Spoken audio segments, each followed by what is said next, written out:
Recording in progress. Good morning, good afternoon, and good evening to all joining us from various geographies. We have 220 plus participants logged into various channels, joining for the webinar on negotiation as a leadership tool. And to teach that, we have with us our Oxford SELP Program Director, Professor Paul Fisher, joining in from Oxford University. But before that, a bit on Oxford SELP. Oxford SELP is a 9-month program offered by Said Business School, Oxford University. We have 1 week at Oxford and 1 week at Dubai. And in the middle, you have 16 live and interactive sessions. These are not pre-recorded. On the completion of the program, participants will be awarded access to the entire Oxford Business Alumni Network. There are 22,500 members in over 150 countries, with chapters across New York, London, Hong Kong, Dubai, Mumbai, Singapore, Sydney, to name a few. Oxford University is almost 1,000 years old, has a rich legacy, and is ranked #1 as per Times Higher Education World University Rankings 2023.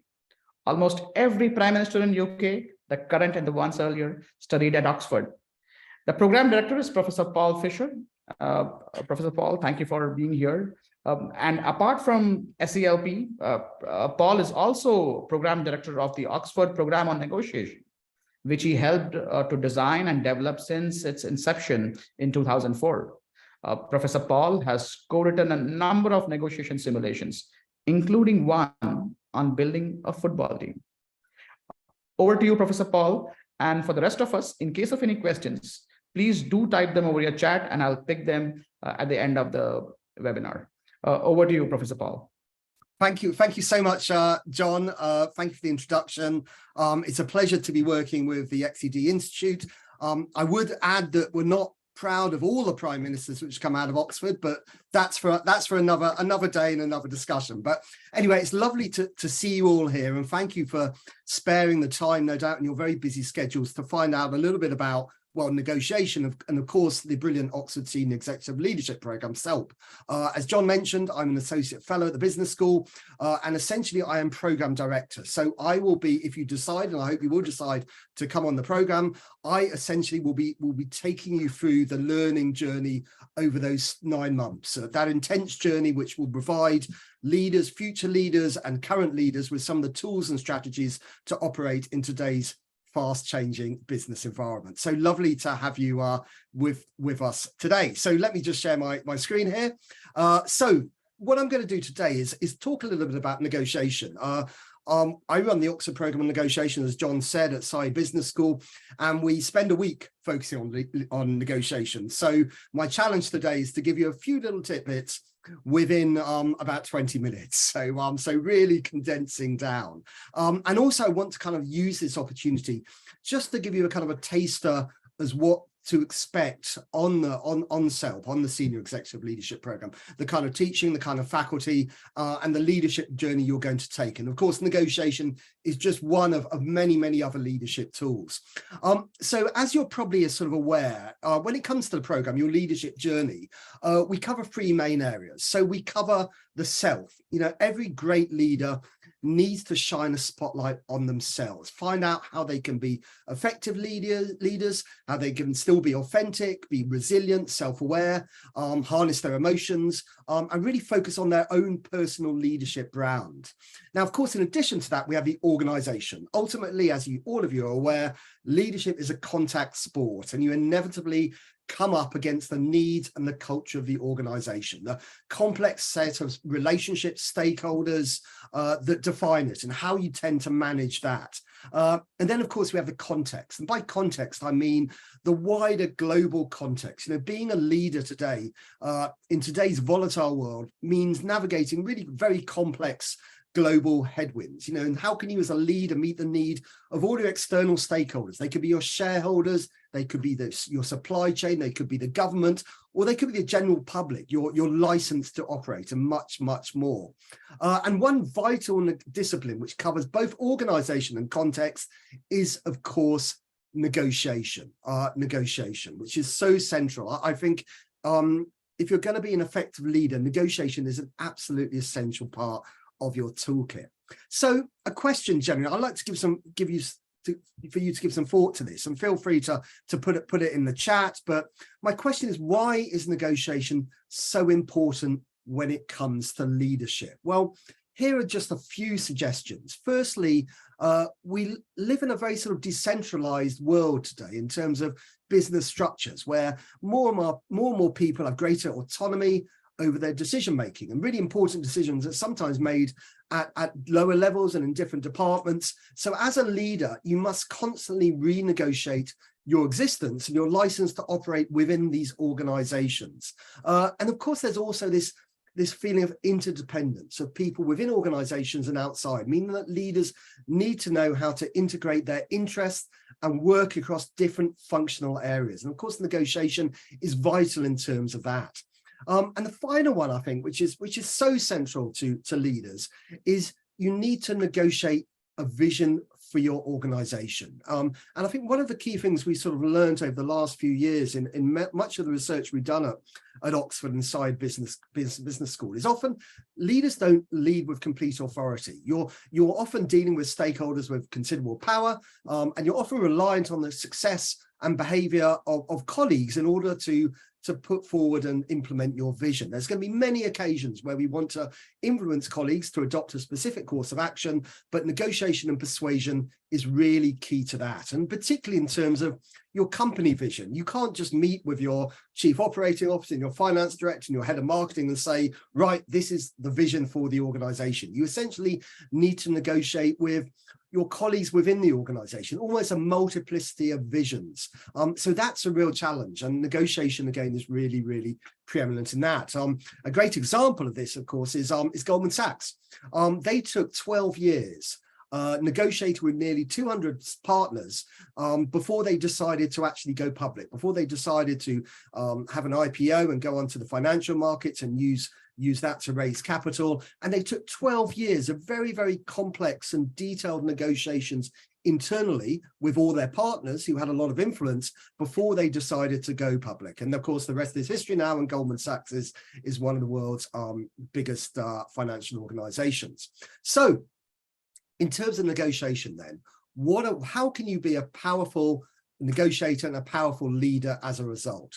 And what I'm going to share with you today is 3 key principles in regard to negotiation that if you utilize these and implement them, you will be more effective negotiators as a result. And the first one is relationships, the importance of negotiating relationships. When I talk about relationships, I talk about that connection. It can be psychological, it can be economic, it can be political, it can be personal with other people. And effective leaders depend on strong connections. And one of the things we do in our negotiation program, which we'll certainly be passing on to you in the Senior Executive Leadership Program itself, is we encourage you to think about negotiation as a collaboration. Your counterpart is not your opponent. Many people feel that negotiation is a competitive sport. They're your partner, and you're working together to find a solution that suits you both. And there's a huge amount of research over there which shows if you focus on relationships, you tend to have more effective negotiation outcomes as a result. Let me give you an example of this. There was some research done in Oxford where you had 2 groups who were negotiating the exact same deal. You split them into 2 groups. They were MBA students. One group was told, time is money, get straight down to business, do the negotiation. The second group were told, hold back, find out about a bit about each other and look to develop that relationship. Have 20 minutes of small talk. And the research was actually really, really interesting. So in the first group, where time was money, 55% came to a deal. In the second group, where they developed a relationship first, 90% managed to secure a deal. And the deal was on average 18% more effective. So it just shows, this research shows the importance of relationships. And there's many examples in history where relationships, where personalities working together have led to good negotiated outcomes. Very good example, Facebook. Everyone knows, well, Meta now. 2 of their largest acquisitions over the last 10 years were with WhatsApp and Instagram. And both of those were based on the relationship that Mark Zuckerberg had with the CEOs of Instagram, Kevin Systrom and Jan Boom WhatsApp. And that was a relationship which was built up over years. Certainly with Kevin Systrom, they went to business school together, and it developed over many, many years. So relationships really important. Just a couple of other points on relationships. How can you develop relationships? Well, two-way communication is important. And also the liking principle is important. This is one of the key principles of persuasion by a psychologist called Robert Cialdini, who wrote a brilliant book. If you ever want to read a book about how to effectively get someone to come around to your point of view, I'd certainly recommend The Psychology of Persuasion by Robert Cialdini. Happy to share the link at some stage. And what he suggested is that two of the key things about relationships are similarity and associations. How similar are we to people? What do we share in common? It can be personal values, it can be professional values, and associations where we move together and cooperate towards a mutual goal. Now, there are, of course, other elements of relationships, and in the program, we will focus a lot on that. We could spend many hours talking about trust and how you can build effective relationships. But what I'd like to just point out to you is the importance of fairness. Particularly in a negotiation. The research shows that people want to be treated fairly, and take fairness into a negotiation context, and what you feel emotionally and subjectively at the end of a negotiation is every bit as important as how you actually do objectively in a negotiation. And it's particularly important if you're going to be negotiating with someone again and again. So what I'd encourage you as a leader is to put yourself in your counterpart's shoes, the people you're negotiating with. They could be colleagues, they could be people outside the organization, a joint venture, a merger and acquisition, and ask yourself, how do they feel about the outcome? Do they feel like they've got a good deal? Do they feel like they've been respected? Do they feel good about themselves? Do they feel like they're a good negotiator?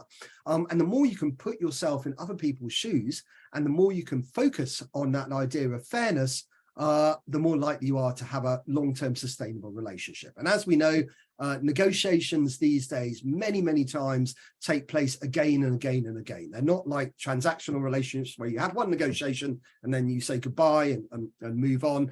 They often happen again and again. So that's why relationships are really, really important. Okay, my second principle. And as I said, if you've got any questions, share them with John, share them on the chat, and we'll come back to them at the end of the session, because I think obviously with all these people, all the people on the call, it won't be very practical to take questions now. But my second principle is a very, very famous story about an orange. Very simple story. Here we are. Here we have the orange. There's a brother and sister fighting over an orange. Now, both want the whole orange, and the argument escalates. I want the orange. No, I want the orange. No, I want the orange. I'm sure if you've got young children, you'd appreciate that. So what does the parent do? What's the logical thing he does? Both children want the orange. He cuts it down the middle and gives one half to each of the kids. So what happens next? Well, the sister cuts off the peel of the orange. Here we are. I'm cutting off the peel here. I'm not going to do it too much in real time, and throws away the peel and really just looks after the middle of the orange. Whereas the brother very carefully takes off the peel, very carefully takes it off, puts it aside, and throws away the fruit of the orange. So the parent says, what's going on here? And the sister says, well, I wasn't interested in the peel. I just wanted the orange to make some orange juice. And the brother said, well, all I was interested in was the peel. I wanted it to zest the cake. So what is the sort of key finding here? Basically, if the parent has spoken to each of the children and asked why they wanted the orange, they would have got much more than they would have got the orange in their entirety, and they would have both achieved much more. And this kind of links into my second principle, which is so important in any kind of negotiation, is focus on interests. And what I mean by that is, in any negotiation, this is what we call interest-based leadership. Don't focus on people's positions. Don't ask what they want, ask why they want it. You might, as a leader, think that your charisma and job title will get you so far in a negotiation, but it will only get you so far. People will follow you when they judge it's in their best interest to do so. People will follow you when they judge it's in their best interest. So one of the key things about negotiation and leadership is focusing in on those interests. Ask why people want something. Don't ask what their position is. I want the largest office, or I want this amount for my budget. Ask why. And by this, you focus on underlying beliefs and motivations. Really, really important in a negotiation. In any negotiation you come across, there's some very, very famous global negotiations. One very interesting one was which involved real leadership, was the Camp David Peace Accords. It's many of you probably weren't born when these took place in 1979, but they were the first peace treaty between Israel and Egypt. And what they did is they focused on the Sinai. This was the piece of Egypt, which both Israel and Egypt wanted. So Israel's position, Menachem Begin, is I want the Sinai.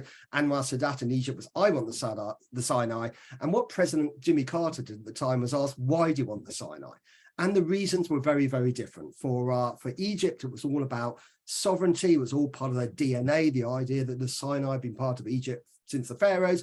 And for Israel, they had no sentimental attachment. It was all about security. It was all about security and securing their borders. And the result, the compromise, was the Sinai had a demilitarized zone. UN peacekeeping troops came in, and it was returned back to Egypt. So it's just a great example of leadership and the importance of focusing on interests. Okay, so but how can you focus on interests? What do you need to do in order to be able to focus on interests? In order to demonstrate this, I'm going to show you, this is my last principle I'm going to explain to you today. And I'm going to ask you if anyone knows who this person is. Anyone know who this person is? He died very sadly a very long time ago. I'll give you another clue. There he is with his clients. He was essentially Brian Epstein. He was the manager of the Beatles. And he was as I said, he very sadly died in his early 30s, but he was instrumental for establishing the Beatles as the most famous band in the world, taking on America. He was considered the fifth Beatle. Now, Mr. Epstein was negotiating the contract for the Beatles' first film. It's called A Hard Day's Night. I don't know if anyone's ever seen it, but it's quite a funny film. And the key question is, what share of the profits the band would get? So Brian Epstein, he negotiated with Universal Studios at the time, and he said, no, the boys won't accept anything less than 7%. 7% is my absolutely last offer. What did Universal Studios do? They couldn't sign the contract quick enough. They leapt across the table. Yes, yep, 7%, that sounds fine to us, sign here. Now, people don't feel very good when that happens. I'm sure, if you're negotiating to buy a carpet in the Grand Bazaar in Istanbul and your first offer is accepted very, very quickly, you don't feel great about it. You call it the winner's curse. But in Epstein's case, what he had done is he didn't realize, but Universal were actually prepared to pay up to 20% share of the profits. And what Brian Epstein had done, he'd applied what happens in the music sector, his sector, to the film sector. So he hadn't done his homework. What did he do wrong? Well, firstly, he didn't gather enough information. He didn't focus on their interests. And the final thing he did is he didn't listen. Now, leaders must listen. And this is my final principle. Negotiation and leadership is all about learning. It's about inquiry, and it's about listening. And here's the thing. We don't tend to be very good listeners. While it's incredibly important, what we most want in life is to be understood and to be understood, which listening is absolutely crucial to. We don't tend to be very good. Why is that? Well, quite often we're thinking about the next thing we're going to say. So we're kind of not really listening to what's been spoken to us, but we're too focused on what we're going to say next. Quite often our mind is racing. What the research shows that we think at about 700 words a minute, but we speak about 120 words a minute. So what tends to happen is our ideas and our thoughts, and I have to do a client meeting, I have to do this, gets ahead of us. So too often we don't genuinely listen. So what is good listening all about? This is going to be a really important part of the program, and it will come up time and time again. This is the Chinese character for listening. And essentially good listening is like a whole body language. One of the most influential psychologists, Carl Rogers, said that listening is about hearing the words, the thoughts, the tones, even the meaning that is below the conscious intent of the speaker. So when it comes to listening, we use our ears to listen by paying attention, not just to the words spoken, but also to the tone, the pace, the emphasis, the emotions. We use our eyes to connect with the person we're listening to, and we use our mind to consider the words and ideas that are shared. And we also use our hearts to listen as we empathize with the people we're listening to. So essentially, it's about being in the moment, nodding, catching the eye, paraphrasing, and just suspending judgment. As I said, too often we're mentally preparing our answer when really we should just suspend judgment and listen to what people have to say. And also don't be afraid of silence. Don't feel like you have to constantly sort of speak and if there's silence in the discussion.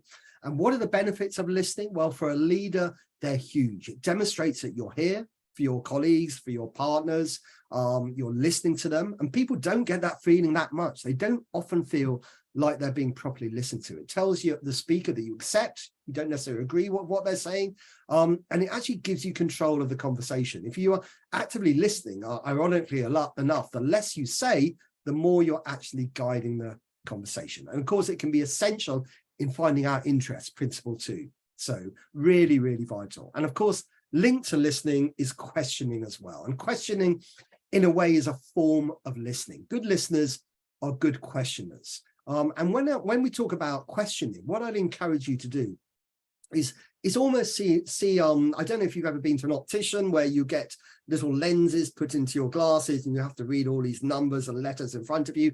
Questioning is about sharpening that focus until the focus is really sharp. It's about probing, it's about being creative, it's about stretching thinking and finding out about your counterpart. So rather than sort of what we call closed questions, yes or no, these are just some powerful questions I'd suggest. Tell me what's on your agenda at the moment. It shows that you're in this together, you're building rapport, you're building relationship, you understand the pressures they're under. How can we work together to resolve this? We're all in this together. How can we find a solution? What would it take to? This is what an academic called Zoe Chance at Yale calls the magic question. It's a catalyst for creativity, the ditching of conventional ideas and a new approach. What would it take to make you change your mind on it? What would it take to get a deal over the line? What if is quite a powerful question, actually, because that actually is a hypothetical question. So you can suggest it, but you're only suggesting it, and if they don't like it, you can just bring it back. So it's a kind of light touch question. What if we did this? What if we did that? It encourages creativity. And often the worst questions are those that aren't asked at all. So great leaders avoid falling into that trap. I'm sure there's been many discussions you have where you probably don't understand something quite, but you don't want to interrupt the flow. It's okay to ask questions. Really, really powerful. So essentially, I've given you a whistle-stop tour of 3 really powerful elements of negotiation. And I hope that helps. I mean, as I said, we spend a whole week focusing on negotiation, and I'll share my LinkedIn profile at the end if you have any questions on that. But I hope that helps in showing just one element of leadership. And of course, in our program, in the Senior Executive Leadership Program, negotiation is just one tool, one strategy that is really vital. So in our program, we are going to look at persuasion. We're going to look at how you lead in a volatile world. We're going to look at how you focus on the future, how you can map the challenges of the future through what we call scenario planning. We're going to look at inspirational leadership, how you can learn from Shakespeare, how you can learn from art, from music. We're going to learn about organizational culture. We're going to learn about the importance of humility in leadership as a performing art. So it's a really a fabulous program, 9 months, a 9-month journey where as well as learning from us, you'll hopefully learn from each other as well. You can learn a huge amount from fellow peers in terms of the challenges out there in the global marketplace. So thank you very much for that. I think I'm pretty much on time, 2:25. Over to you, John. I'm very happy to take any questions on negotiation or our leadership program as a whole.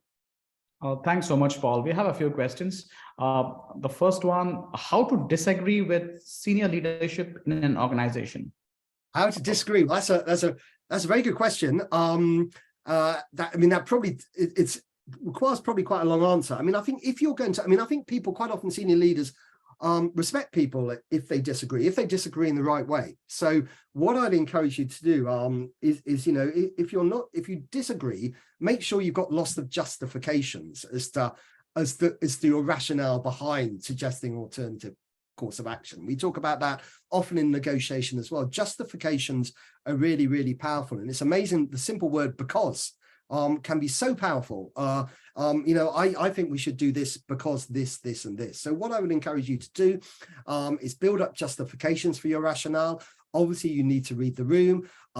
If you can bring other colleagues on board to support you. So maybe work out the whole kind of ecosystem around your leader and how you might approach them. Obviously, you don't want to sort of give the impression that you're ganging up behind their back, but it's often very helpful to have other people. And we talk about that a lot in our session on persuasion. So how you can be authoritative, how you can use social proof, how you can use others to help you help your counterpart come around to your point of view. So it's a very rich area, but we'll be certainly covering that in the program. Thanks so much, Paul, for that. We have another interesting question, and this is by Atul Nevase. He asks us for organizational change management, what are the key levers to minimize negotiation? To minimize negotiation. I mean, I think you're always going to be negotiating, and it's not a bad thing. I think actually for organizational change, too many people feel negotiation as a kind of a short-term goal where it's just if you get something, your counterpart doesn't get it. It's what we call distributive negotiation.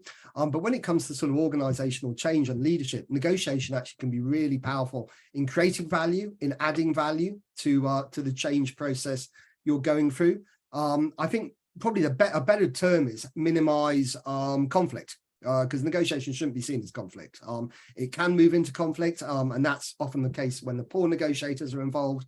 But I would focus on building relationships and looking to sort of create value for the organization as a whole. Again, a very big question, a question I could write do an hour-and-a-half lecture on. Thanks, Paul. And this is again a very interesting question. Is negotiation an acquired skill, or are people born with that particular skill to negotiate? No, I don't think people are born with it. I mean, there's some people who say, you've got the charisma, you've got the judgment. Negotiation can be learned, and anyone can be a great negotiator. They can be an introvert, they can be an extrovert. But if you're strategic, if you preparation is very important, and if you use some of the skills, I've only just given you 3 skills today, but if you use those tools, anyone can be a great negotiator. I don't believe in the kind of, I think it's the sort of Donald Trump school of negotiation where you've either got it or you haven't, because anyone can get it if they learn the right tools. Thanks so much, Paul. We have one more question. This is the last question I can take for the day. It's by Ville Corpella. And this is probably for me, Paul. The 25K fee will have to be paid as a one-off payment, or is there an option to pay in tranches? Ville, please get in touch with your program advisor. He can take you through the fees and the payment structure and how you can plan your installments. He'll be happy to help you to talk further. Professor Paul, I think so we have hit the end of the session. We wanted to thank you for the time and for covering negotiation in such a short period of time. Thanks so much for taking the effort. And as you can see, Professor Paul has shared his LinkedIn profile. Do reach out to him, and we'll be happy to continue our conversations. We also highly encourage you to be in touch with your program advisor. We have a deadline coming up, so please keep a close watch. And we look forward to welcoming you to the Oxford SELP. Thank you so much, and wishing you all a good evening and a good day to you, Professor Paul. Thank you very much, everybody, and happy to answer any questions you might have about the program. And hopefully see you in Oxford. Look at this amazing backdrop here. We've got the Radcliffe camera behind us. See you in Oxford. Bye-bye.